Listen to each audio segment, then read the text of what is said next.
Good morning, Sheridan Junior High School. I'm Sydney. And I'm Aspen. Today is Friday, September 1st, 2017. 6th graders, today is B-Day! Today's hot lunch menu is a chicken patty sandwich, and the grab-and-go menu is a ham and cheese sandwich. Be responsible. Always remember to plug in your Chromebook into a charger before you leave each day. Check out the awesome after-school activities. Space is limited, so sign up soon. Classes begin on September 11th, and for after-school students, snacks and bus rides are available. Please stop by the SJHS library for more information. This quarter's classes: Kid Witness News, Little Bits, Gizmos and Gadgets, Art on Display, App Challenge, Craft and Collage, Bigger, Faster, Stronger, Concessions Crew, and Rube Goldberg. Home sporting events for this week. Sheridan Cross Country Meet, Saturday, September 2nd at 10 o'clock.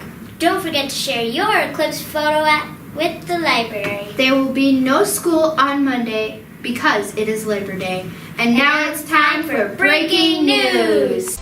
We're starting with a photograph that gives you a sense of just how bad the flooding is in parts of southeast Texas as it continues to struggle with the effects of Hurricane Harvey.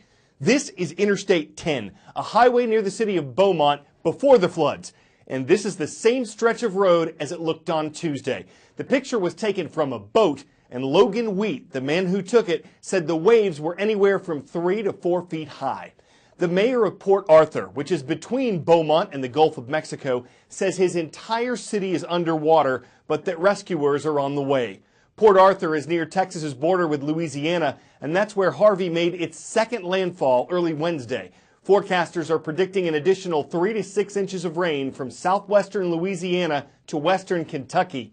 In Texas, officials say this storm has killed at least 28 people, including a police sergeant. Governor Greg Abbott says more than 8,500 people have been rescued so far. 14,000 National Guard troops have been activated to help with relief and security efforts, with 10,000 more on the way. And 33 counties in Texas are under an emergency disaster declaration. What that does is speed up government money and supplies to those who need it. Rainfall totals in the hardest hit parts of Texas measured almost 52 inches last night. That's a record for the continental U.S. Houston police say they've gotten between 60 and 70,000 calls for help. Each year in the U.S., flooding takes more lives than lightning strikes, tornadoes, or hurricanes. That's a 3.5-foot fence right there to my left. We're sitting at 3.5 to 4 foot deep right now. But the quickest and one of the most dangerous forms of this type of weather are flash flooding events. Now, as their namesake indicates, these events happen at a moment's notice.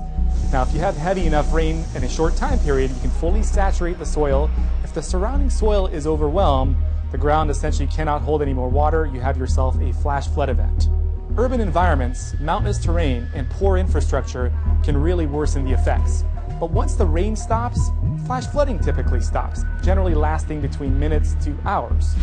And all of that water has to find an exit point, and it typically finds it by making its way to rivers, streams, or creeks. If enough rain falls, what are often streams can turn into raging rivers. These rivers can rise for days or weeks, even if the rain has stopped at a given location. As the water begins to rise, it can eventually become a flood, and depending on the water level, it can range from a minor to a major flood. The crest is the point where the river reaches its highest point. This, in essence, can be a slow-motion disaster because that water wants to find its way to the main river mouth and be deposited back into the bay or the ocean.